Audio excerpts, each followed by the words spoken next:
La realidad de Guatemala, lo que nos enfrentamos, pues uno de los peores países a nivel de América Latina, ¿verdad?, en el déficit cuantitativo y cualitativo de vivienda. Muchas familias viven en condiciones que no son aptas para los seres humanos, que no llenan las condiciones para que puedan desarrollarse integralmente. En porcentaje me atrevería a decir que representa cerca de la mitad de la población guatemalteca. O sea, para todos es conocido que aquí hubo 36 años de guerra civil en realidad, de conflicto armado, muy cruenta, muy dolorosa para la mayoría de la población, ¿verdad? Porque aquí hubo muchas masacres, más de 50.000 personas desaparecidas, más de 300 aldeas totalmente arrasadas. La población indígena aquí en Guatemala, desde sus historias, pues fueron desplazados en lugares no productivos.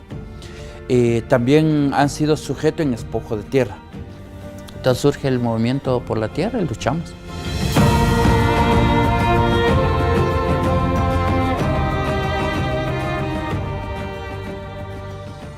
Son gentes que originalmente vienen de otras zonas, pero que a través de un proceso de lucha por la tierra y de organización comunitaria consiguen que el gobierno les venda a un bajo precio unas tierras.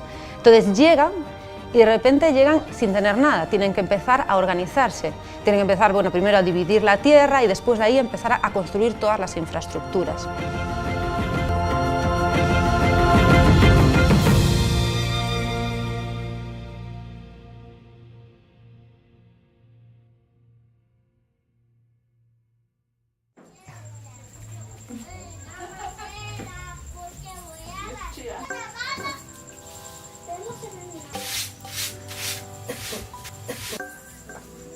Las comunidades, cuando llega a sentarse en una zona desierta, ¿sí?, donde no hay casa, no hay agua, no hay luz, no hay nada.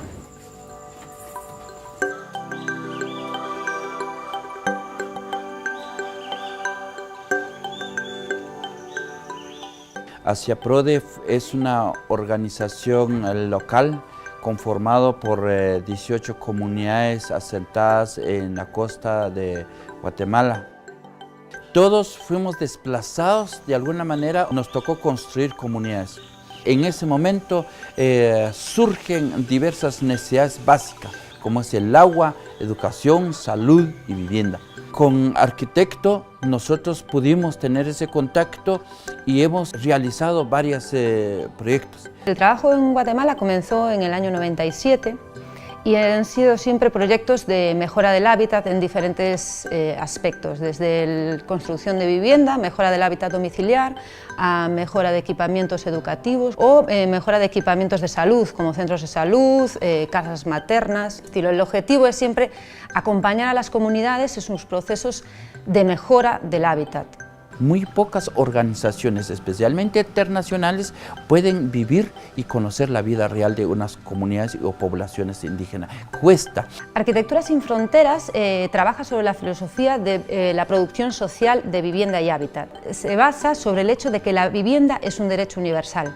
Entonces ya no se entiende la vivienda como un elemento que tú obtienes por tener más o menos recursos, sino que es algo que el gobierno te tiene que garantizar, y si no es así, las comunidades tienen la capacidad de buscar soluciones para el tema del hábitat. La vivienda no se mira como un derecho, sino que se miraba como, lo que decía antes, como más un producto de mercado y como negocio, y en el caso de Guatemala como pago político, y no responde a una política nacional de vivienda de cómo afrontar todo eso. Nos conformamos varias organizaciones que dieron lugar a lo que es la Federación de Organizaciones para el Hábitat Popular. Más es un espacio político, de reflexión desde las propias comunidades, de la propia necesidad y de una concepción de la vivienda como derecho humano. Digamos que la práctica de Arquitectura sin Fronteras es lo que nosotros estábamos haciendo desde las propuestas de ley. Y entonces el proyecto ya no es solo construcción, sino que se empiezan a incorporar nuevas componentes, como la capacitación a albañiles y maestros de obra, como la puesta en marcha de una cooperativa de venta de materiales comunitaria, que es el Bloc y la Teja, y como la formación en el tema del derecho a la vivienda y la formación de promotores de vivienda. Y por otro lado también la componente de salud, que es la que integra toda la intervención, con talleres sobre hábitos higiénicos saludables.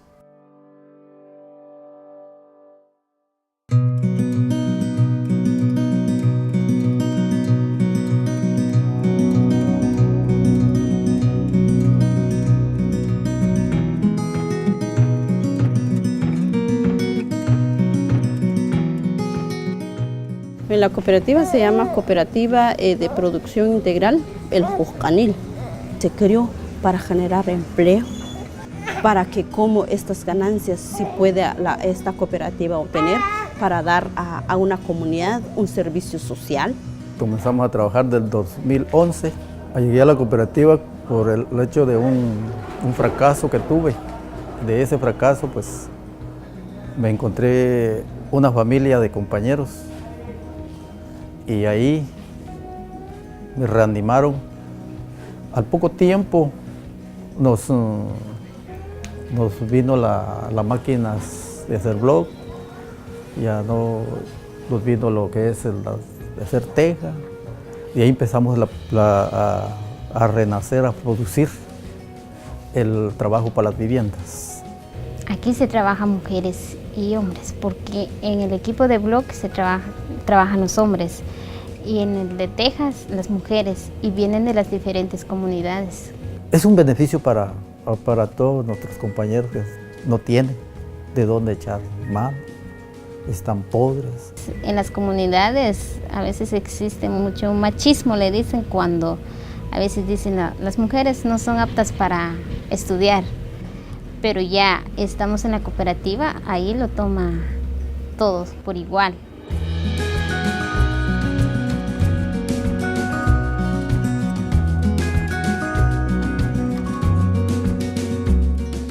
Ser mujer maya en Guatemala no es fácil. O sea, no ha sido fácil de que muchas mujeres han salido adelante.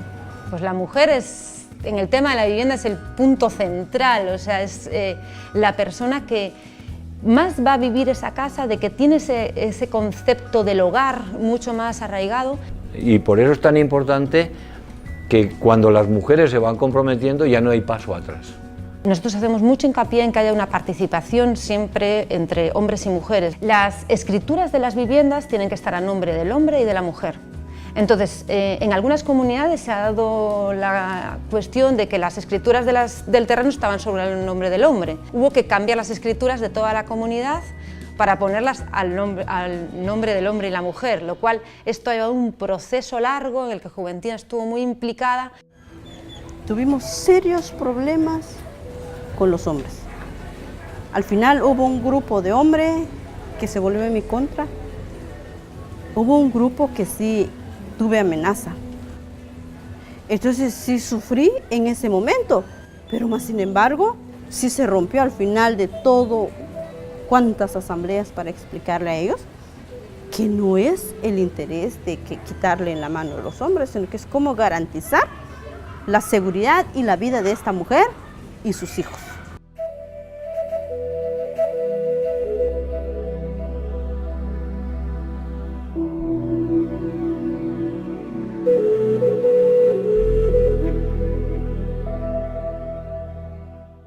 Desde mi niñez, por decir así, nos hemos involucrado, en mi caso he involucrado en el proceso de la lucha por la recuperación de la madre tierra, y luego participar en un proceso de formación, en talleres. Me gustó, ¿sí? Me gustó participar, y al final mi padre me apoyó mucho, pero mi madre decía no, esto no es posible, que no, porque aquí hay trabajo en la cocina, hay trabajo en el campo y no es posible. Juventina, antes que nada, es una mujer valiente y es un ejemplo para tantas mujeres dentro de las comunidades. Es un ejemplo de cómo vencer todos los miedos, cómo vencer todos los estereotipos que hay en un país para luchar por el beneficio de su propia comunidad. Cuando yo empecé a aprender a manejar bicicleta, nadie manejaba bicicleta, nadie. Hasta mujeres me decían, uy, andas en bicicleta, no te da vergüenza, sos hombre. Bueno, sí, está bien. Pero después de un largo proceso, pero si nos damos cuenta ahorita, mujeres con niños, ya mujeres ya mayor, sí pueden manejar bicicleta.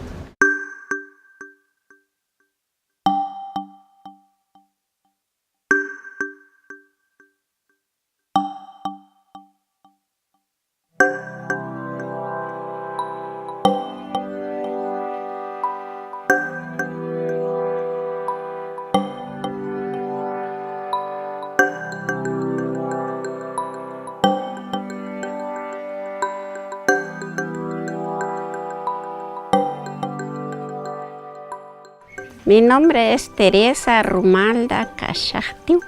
Pues el consejo, compañera, es velamos para otros más compañeros que sí están necesitados, les hace falta. Precisamente es una de nuestras formas de intervenir con Arquitecto y hacia PRODE, es que las asambleas comunitarias deben de priorizar a las familias más vulnerables. Son comunidades que están muy bien organizadas, y no solo organizadas ellas solas, sino que han tenido la capacidad de crear una red entre ellas. Velamos cada quien en su comunidad, ¿verdad? ¿Qué hay y qué no hay?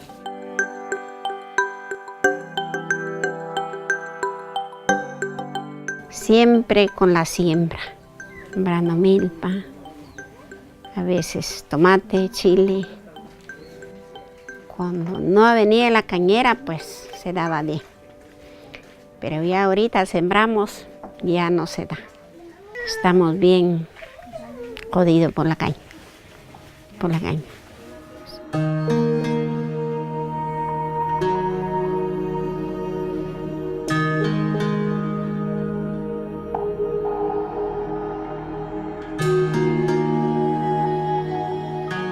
Porque ya no tenemos agua, ya la siembra ya no se dan por el veneno. La caña lleva como 3 años aquí arriba, ¿va? O más, unos 4 años parece. Hace 35 años atrás, maíz, mazorca. Hoy ya no, peor con la caña ahorita. No hay nada, compañera, todo perdido, todo perdido.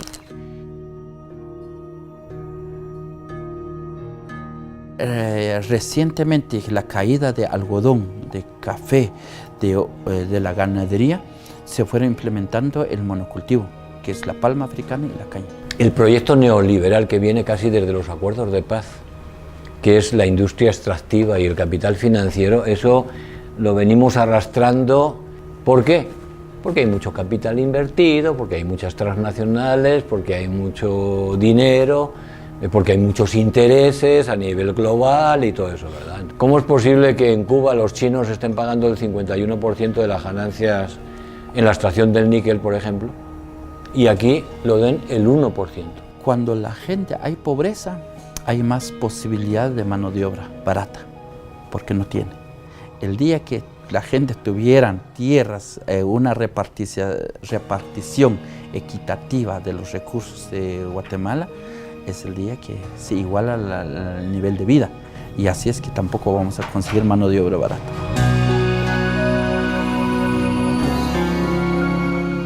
Quienes cortan caña ahorita en la costa sur, gente sin educación, sin tierra, ¿y qué te queda más? Irse a matarse a cortar caña, puro infierno.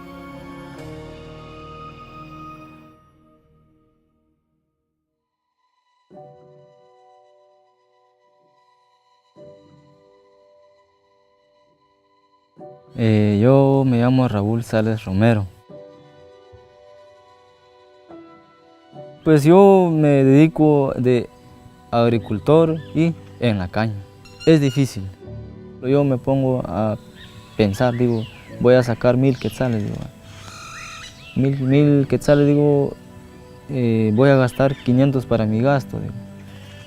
Es lo que es para la comida, ¿vale? Eso es lo que yo pienso, ¿vale? Y pues uno no es sabio, no es Dios, ¿va? Para que cuando uno dice, estate listo porque ya tu papá se va a enfermar, tu mujer se va a enfermar, tu hijo se va a enfermar, ¿no? ¿Va? Por eso es que en donde no alcanza ahí sí que el pisto para hacer una casa. Lo que la familia es capaz de ahorrar lo tiene que invertir en temas que en otros países son coberturas que te da el gobierno. Es decir, por ejemplo, una familia tiene que gastar el dinero que ahorra en sanidad, tiene que gastar el dinero que ahorra en educación. Entonces, nunca tiene la capacidad de ahorrar suficiente dinero para construirse una vivienda digna. En donde yo vivo, pues es de palma.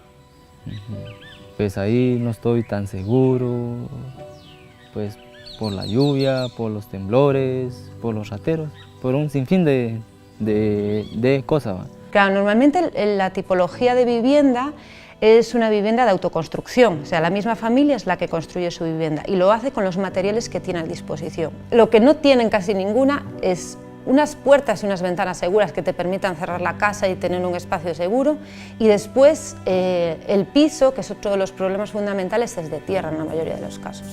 El problema de no tener acceso a una vivienda digna es que tienes problemas asociados a los otros derechos fundamentales que tienen las personas. O sea, tienes problemas asociados a la salud, principalmente, porque no tienes unas condiciones higiénicas adecuadas, sobre todo en el caso de los niños.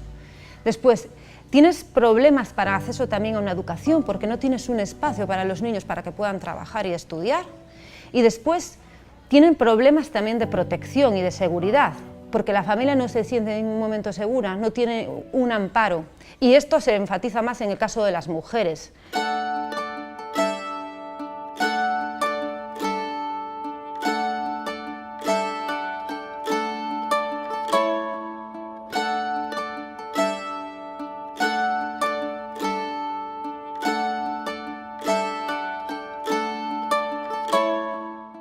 Cuando comenzamos a hablar de vivienda en las comunidades, comenzamos a hablar con la familia para que se involucre, para que se anime. Y la familia se entusiasma y los niños participan y las señoras se comunican entre sí y poco a poco el hablar, el compartir va desarrollando capacidades. El objetivo es que la casa que se construya, aunque sea pequeña, sea un espacio seguro. Cuando vino el blog se bajó entre todos. Aquí se trabaja unidos, fuimos a bajar en un lado primero y después bajamos conmigo y así bajamos con el otro. Y que se sientan orgullosos de tener una casa digna, que mejore su autoestima al final. Contento porque también uno solo no es capaz, porque ya la comunidad, ya entre todos, juntos, unidos, trabajando, de volada se baja ya rápido. Raúl, nosotros consideramos en el momento cuando hablamos con él, si él quería ser promotor, explicando de que la necesidad de las viviendas no es para una sola familia. La necesidad de vivienda es más complejo. Le explicamos la ley de vivienda, que es una obligación del Estado, que tenemos esta ley que nos ampara a nosotros, que tenemos un derecho a una vivienda digna. Se planteó la necesidad de cambiar la ley, que no respondiera a los organismos multilaterales, sino que respondiera a esa concepción de derecho por un lado y a la necesidad que esa población tiene, ¿verdad? Se aprobó en el 2012. No se había aprobado en los últimos 20 años una ley con contenido social como la ley de vivienda. Claro, esta ley lo que pasa es que reclama una institucionalidad más fuerte que pueda cumplir. Eso es lo que nos falta, ¿verdad? Lo que pasa, pues no hay una información de parte del gobierno, pues mientras que la ley pues esté debajo de la mesa, escondida, pues eso es feliz de la vida, pues. Pero si hace una información al pueblo, entonces el pueblo puede exigir, y como no le conviene al gobierno, pues esa ley pues se mantiene pues escondida, ¿verdad?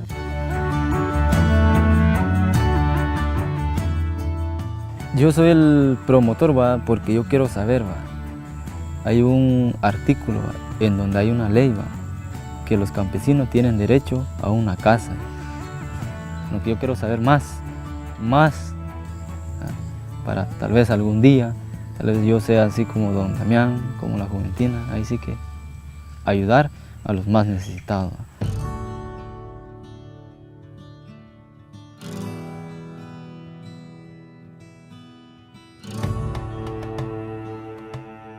dentro de mi sangre, por decir, circula algo que realmente cómo ir aportando en esta sociedad. Que una sociedad que ha sufrido miles de años, miles de años. Antes creo que las necesidades eran más peores o no sé cómo eran, pero no había voz. Entonces la gente ya lo habían aceptado como que no tenemos derecho y no somos nada y somos mozos y hasta ahí. Pero ya cuando salían las primeras luchas, entonces ya se brota todas las luchas. Pues ahora sí estoy contento, ya tengo dónde vivir, ahí sí ya no va a haber miedo por la tormenta, por el temblor, por nada. Porque la vivienda no es un espacio físico nada más, lo que es un espacio donde las personas desarrollamos relaciones sociales, pero también podemos generar ideas que nos permitan salir adelante. Para resolver el problema de la vivienda no hay que ver solamente el apoyo que te puede dar el Estado, sino ver, aun dentro de la pobreza o de la miseria, las propias capacidades que la población tiene en sí misma. Desde Arquitectura Sin Fronteras creemos que nunca va a haber cooperación si las comunidades no se implican en ese proceso de lucha. Solo se puede hacer si somos acompañantes de un proceso interno que ya se está llevando a cabo. Nosotros siempre hemos creído que nosotros como comunidades organizadas somos los indicados de salirnos adelante. Para ayudar a la comunidad, así como ellos me han ayudado, yo las tengo que ayudar también. Ese es el deber mío. Yo lo que le digo a mis hijas, que tienen que defender su propio derecho, que nadie le puede decir que tú no puedes hacer esto. Todo se puede.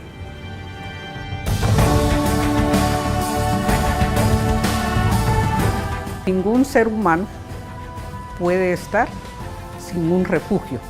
Al final del día, al final de la jornada, todos y todas queremos descansar. Y mientras más confortable, digno, humano sea ese refugio, más fuerza vamos a tener al siguiente día para emprender una nueva jornada.